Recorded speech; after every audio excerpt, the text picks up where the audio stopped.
I'm going to call up our closer, Deborah. You've been to our events in California many times. You've spoken. Deborah Majid is the Director of Software Strategy at IBM Ventures. Give us some of your insights into the future state of corporate startup collaboration, how we reimagine it, given your 20 years or so at IBM Ventures. Thank you so much, Deborah. Sure. It's very obvious that there are many things going on in the world right now. The pound and the euro are at their lowest level in decades. There's still a pandemic, there's a war in Europe, there are natural disasters, there's flooding in many parts of the US and other parts of the world. And so the markets are very volatile. And one of the effects of all of the changes, including disrupted supply chains, a lack of globalization, people not being able to get together. Here I am in Silicon Valley, you're in Amsterdam. I used to go once or two or three times every year, and I haven't been since late 2019. So we have Zoom and we have WebEx and we have ways to get together virtually. And at first, venture capitalists and corporates found it very difficult to get to know people over a virtual medium. But the digital transformation has been accelerating in corporations and in startups and in the venture capital world. And so now it's possible to do business like this. So in IBM, for example, as a corporate who works with startups, we have a number of businesses where there are all possibilities to connect. We have an infrastructure hardware business. We do mid-range to high-end storage. We do mainframes. We do servers. And we design chips. In fact, we design our own chips for our own computers. And so we have very advanced technologies, and we have a new head of that business who's looking for startups to partner with. We also have a software business, two software businesses. We bought Red Hat a few years ago, and Red Hat is the open source company. They produce OpenShift, which allows you to run your applications anywhere. So we have our own public cloud, but we also run on Amazon. Our products run on Google, they run on Azure and so forth. And so if startups work with us, they don't have to re-platform. You can leave your data and your applications where they happen to be and still partner with IBM. Then we have our own software business. We do cybersecurity, we do automation, we do DevOps. We have a new business in sustainability and climate tech, which is why some of these presentations have been very interesting. We have a business in software-defined networking, telco, 5G, and one of our biggest businesses is in data and AI, which is, of course, the theme of this conference. So on top of all of that, we have a consulting business, and the consulting business goes to market in every vertical, and they also do digital transformation and have special practices around security and AI and so forth. So there are possibilities to connect with IBM and to partner with IBM at every one of those layers. And we do, in fact, have hundreds and hundreds of business partners who are privately held startup companies, early stage, mid stage, growth stage, for both Red Hat and for the software business. You'll see logos of dozens of companies, so you can get a sense of what kinds of companies and what size of companies we've been partnering with.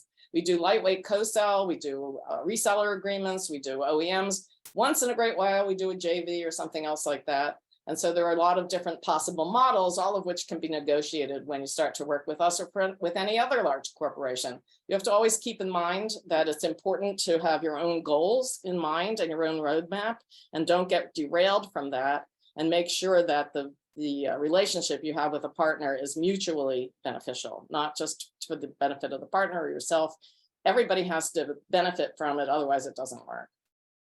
Another aspect of working with corporates is that most large corporates are buyers of technology, and many companies do M&A with startup companies. We buy companies of all sizes. Red Hat was massive, it was $34 billion, but we've also bought very small startups. In fact, just this last couple of months, we bought a small data observability company, an early stage startup called DataBand.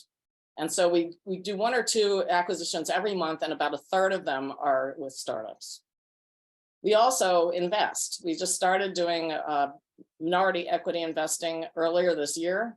When you see the charts, you'll see examples of some of the companies we've invested in. We've invested in quantum, cybersecurity, data and AI, and we will continue to do so.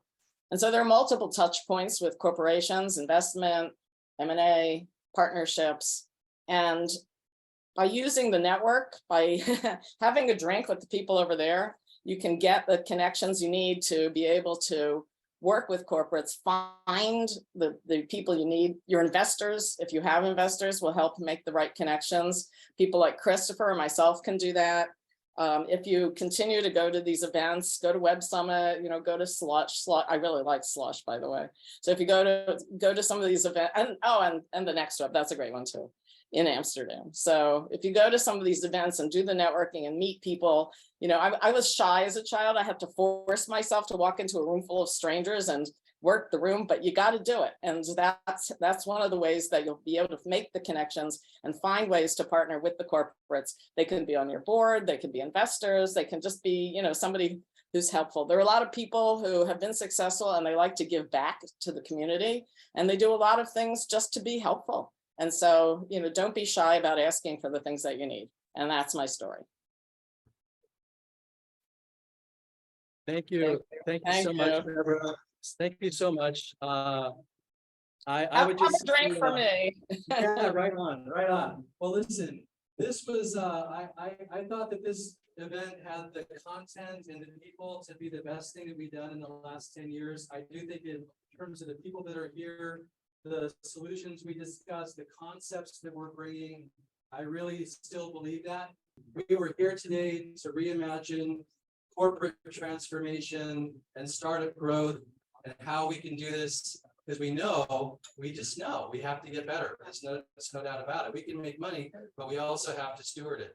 And the Netherlands is a great place to lead that. So I would just stop to thank Bill Rain, tax consult, partnered with us.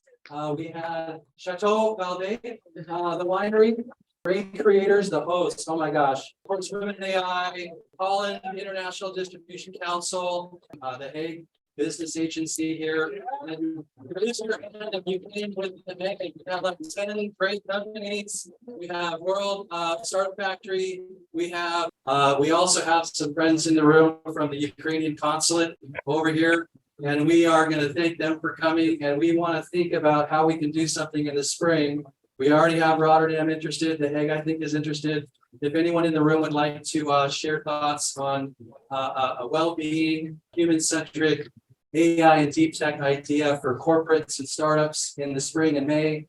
By the way, Remco Berman, this is the source, the guy that got this whole thing rolling. We used to have barbecues together back in the Bay Area, and he's so kind to have me as a guy's newcomer in Holland and support me with this idea from the very beginning. So thank you, Remco. I'll leave it now to Women in AI with Oliviana to close us out.